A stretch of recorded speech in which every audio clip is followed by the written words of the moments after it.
Hello everyone, welcome back to my channel. मैं doctor Anita. आज हम डिस्कस करेंगे अप्रोचेस ऑफ एजुकेशनल टेक्नोलॉजी, शैक्षिक तकनीकी के उपागम।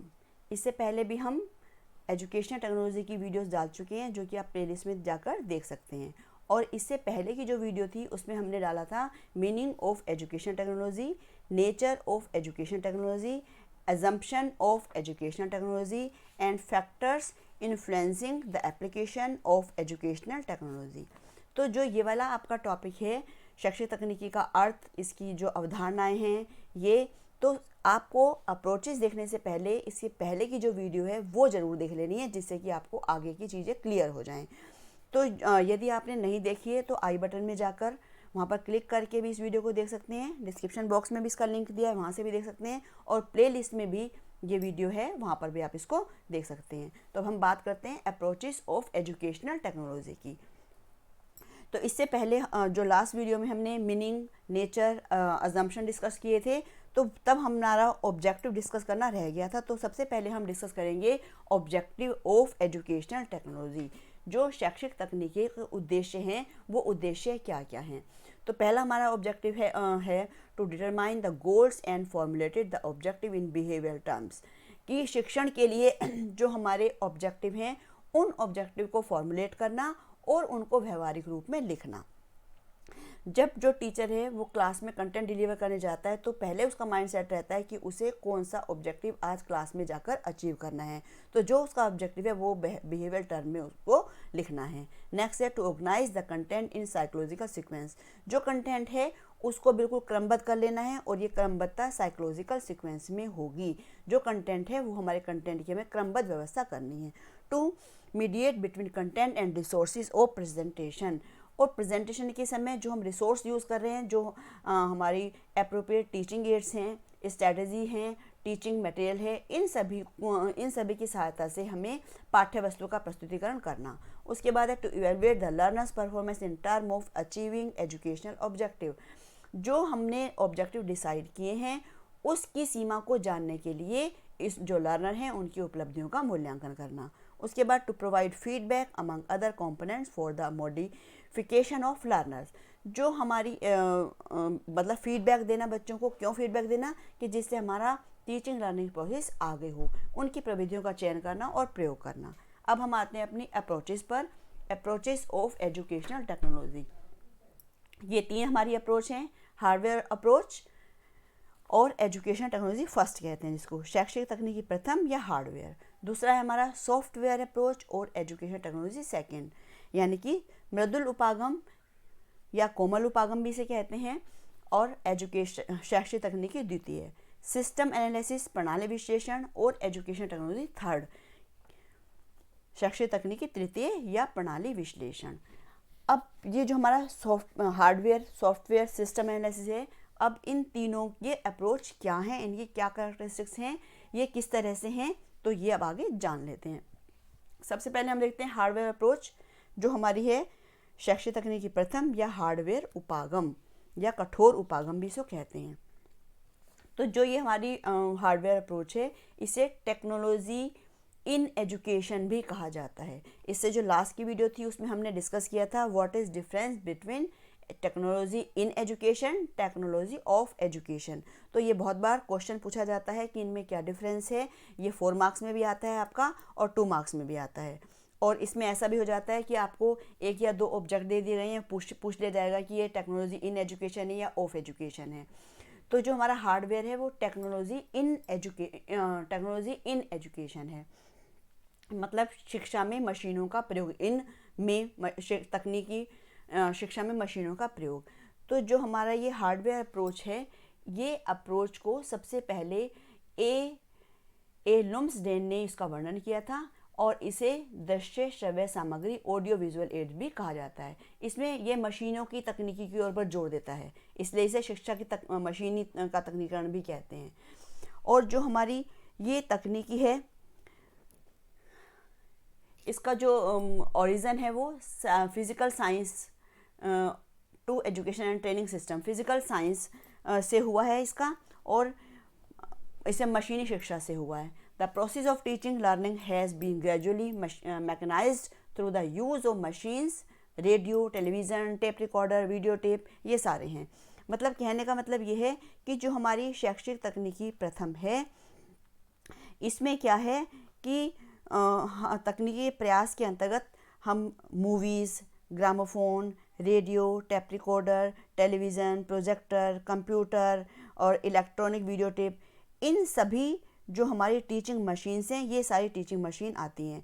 इसके प्रयोग से हम जो हमारी टीचिंग है उसको ज़्यादा से ज़्यादा इफ़ेक्टिव बनाकर जो हमारे ऑब्जेक्टिव हैं उन ऑब्जेक्टिव को हम अचीव कर सकते हैं। हार्डवेयर अप्रोच मैकेनाइज, जैसे ही बताया कि मशीनीकरण है, और जो ह्यूमन्स नॉलेज हैज़ 3 आस्पेक्ट्स, जो मानवीय पक्ष हैं, उसके मानवीय ज्ञान के 3 पक्ष हैं। पहला है प्रिजर्वेशन, दूसरा है ट्रांसमिशन और थर्ड है डेवलपमेंट। पहला आपका हो गया संचय, हस्तांतरण और विकास। संचय, भाई जो हमारी मशीन्स हैं, इनके द्वारा हम क्या करते हैं, अपने नॉलेज को संचित कर लेते हैं। एज बुक में भी कर सकते हैं। जैसे अब मेरे पास जो थोड़ी बहुत ईश्वर की कृपा से जो नॉलेज है, उसको मैं नॉलेज को प्रिजर्व कर रही हूँ, इस यूट्यूब के माध्यम से एक वीडियो बना रही हूँ, और ये उसके बाद क्या, अपलोड होने के बाद बहुत सारे स्टूडेंट्स के पास पहुँच जाएगी। पहले मैंने इसका प्रिजर्वेशन किया और उसके बाद ये कैसे पहुँचेगी, बहुत सारे लोगों के पास पहुंच जाएगी, मतलब इसका ट्रांसमिशन हो जाएगा। जो दूसरा पक्ष है इसका ट्रांसमिशन, यानी कि प्रसार या हस्तांतरण।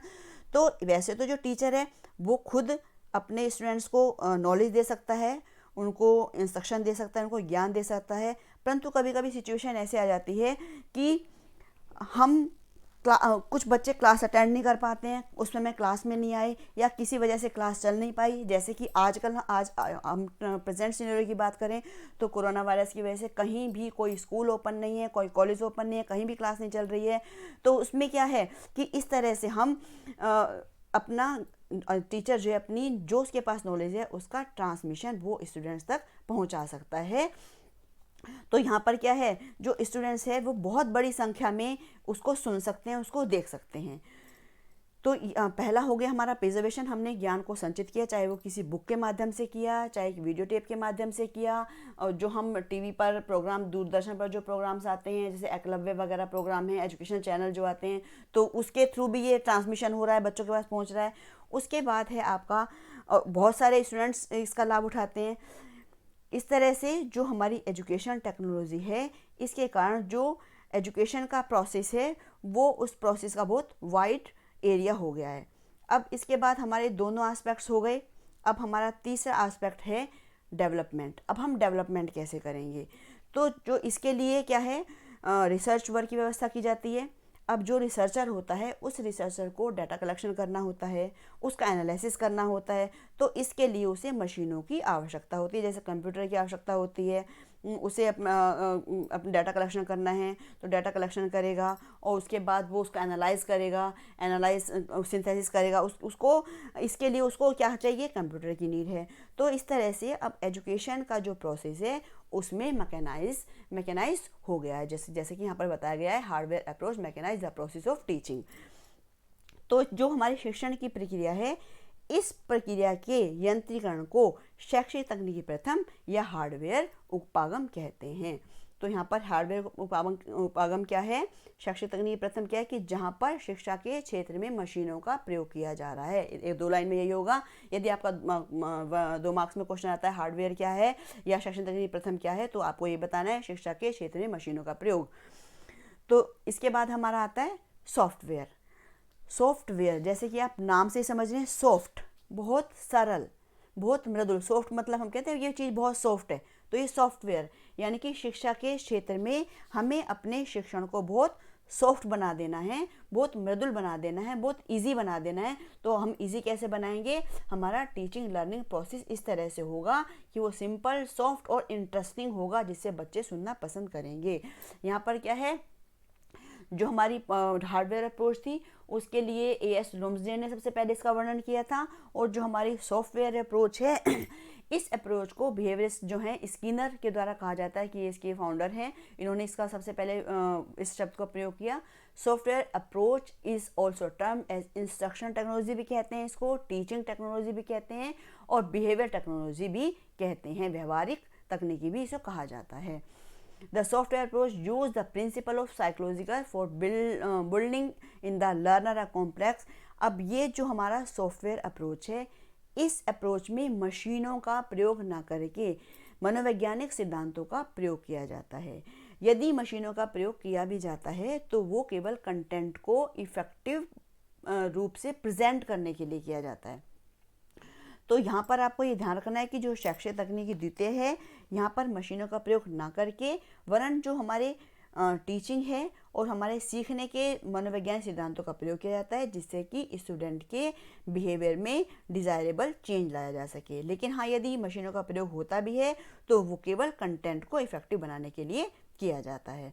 तो यहाँ पर जो आपका ये टीचिंग लर्निंग प्रोसेस है, इसमें जो साइकोलॉजी है वो हमारे सामने ऐसी टेक्निक प्रेजेंट करता है कि जिसके माध्यम से हम शिक्षण की संपूर्ण प्रक्रिया अच्छे से अच्छे ढंग से सुनियोजित कर सकें, बच्चों को सिखा सकें। इसमें टीचर और स्टूडेंट दोनों ही अपने अपनी रिस्पॉन्सिबिलिटी को निभाने के लिए अब जो हमारी टीचिंग लर्निंग एनवायरनमेंट है उसके अनुकूल बनाने और अपेक्षित परिवर्तन संबंधी उद्देश्यों को प्राप्त करने के लिए तैयार रहते हैं। इस तरह से शैक्षिक तकनीकी द्वितीय है वो पर्याप्त सहायता करती है।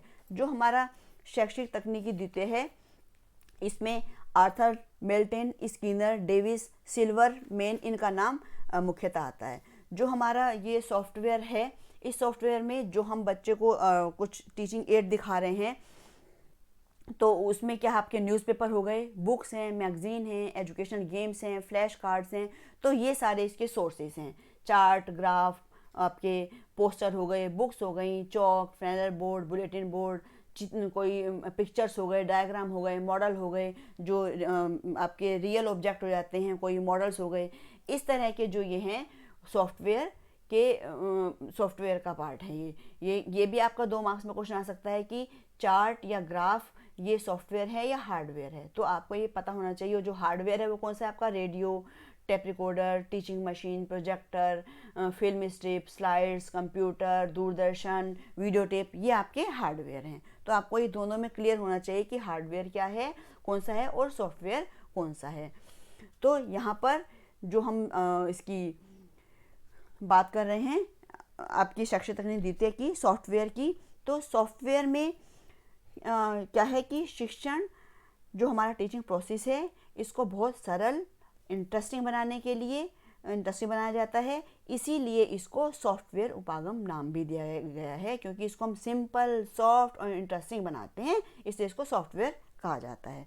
अब आते हैं हमारी third approach, system analysis of educational technology, third जिसे कहते हैं। ये क्या है आपका, जैसे कि आप देख पा रहे होंगे, एजुकेशन टेक्नोलॉजी फर्स्ट और एजुकेशन टेक्नोलॉजी सेकंड, इन दोनों का मिलाकर ये बना है एजुकेशन टेक्नोलॉजी थर्ड या सिस्टम एनालिसिस। जो हमारा सिस्टम एनालिसिस है, इसके अंतर्गत शिक्षण से संबंधित जितनी भी समस्याएं होती हैं उन समस्याओं का समाधान देखा जाता है कि उन समस्याओं का क्या समाधान होगा, उन समस्याओं को हम कैसे सॉल्यूशन कैसे उसका निकाल सकते हैं। तो जो ये उपागम है, इस उपागम को मैनेजमेंट टेक्नोलॉजी भी कहते हैं। और शिक्षा के क्षेत्र में जो हमारा एजुकेशन एडमिनिस्ट्रेशन और एजुकेशन मैनेजमेंट की समस्याओं, जो भी जितनी भी समस्याएं हैं उनका वैज्ञानिक अध्ययन करने के प्रयोग में भी किया जाता है। जो एजुकेशन टेक्नोलॉजी थर्ड है वो शैक्षिक प्रशासन के विकास और अनुदेशन की रूपरेखा बनाने में पूरा सहयोग करती है। इसलिए ये इसके प्रणाली विश्लेषण के प्रयोग से शैक्षिक व्यवस्था में कम खर्च और अधिक उपयोगी और अधिक प्रभावशाली बनाया जा सकता है। यहाँ पर जो एजुकेशन सिस्टम है ये 4 पार्ट्स में इसको क्लासिफाई किया है। पहला है इनपुट जिसे हम कहते हैं अदा। इसमें मतलब वो सारे व्यवहार या सारी एफिशिएंसी जो कि एजुकेशनल सिस्टम में टीचिंग लर्निंग प्रोसेस शुरू करते समय टीचिंग और स्टूडेंट्स के माध्यम से मिलती है, वो व्यवहार। उसके बाद है आपका प्रोसेस क्या है? प्रोसेस का मतलब है कि वो सारे कार्य, वो सब कुछ जो इस इनपुट को इनपुट या जो भी हमारे उपलब्ध व्यवहार हैं उसमें परिवर्तन किया जाता है। यहाँ पर क्या है, यहाँ पर जो व्यवहार हम देख रहे हैं कि और यहाँ पर क्या करना है, हमें ऐसा प्रोसेस जिससे कि व्यवहार में हम चेंज लाते हैं, वो प्रोसेस।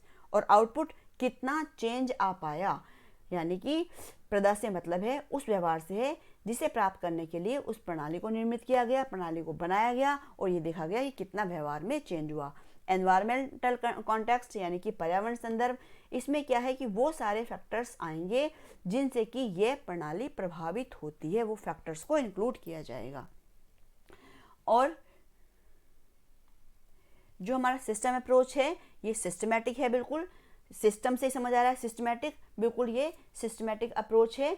और इसमें प्रबंध की समस्याओं के समाधान में इस उपागम का सफलतापूर्वक उपयोग किया जाता है और इस प्रणाली विश्लेषण में शैक्षिक समस्याओं को सुलझाने के लिए एक वैज्ञानिक और संख्यात्मक उपागम प्रदान किया गया है।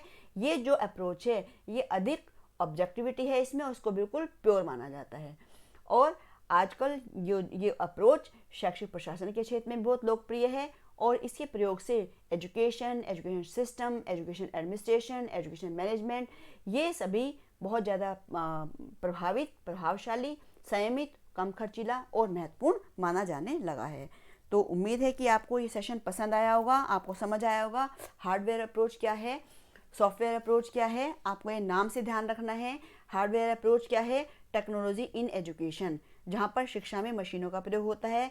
सॉफ्टवेयर अप्रोच क्या है, टेक्नोलॉजी ऑफ एजुकेशन, जहाँ पर मनोवैज्ञानिक सिद्धांतों का प्रयोग होता है। सिस्टम अप्रोच क्या है कि जहाँ पर शैक्षिक समस्याओं को सुलझाया जाता है। Thank you for watching, like, share, subscribe. Thanks once again, take care.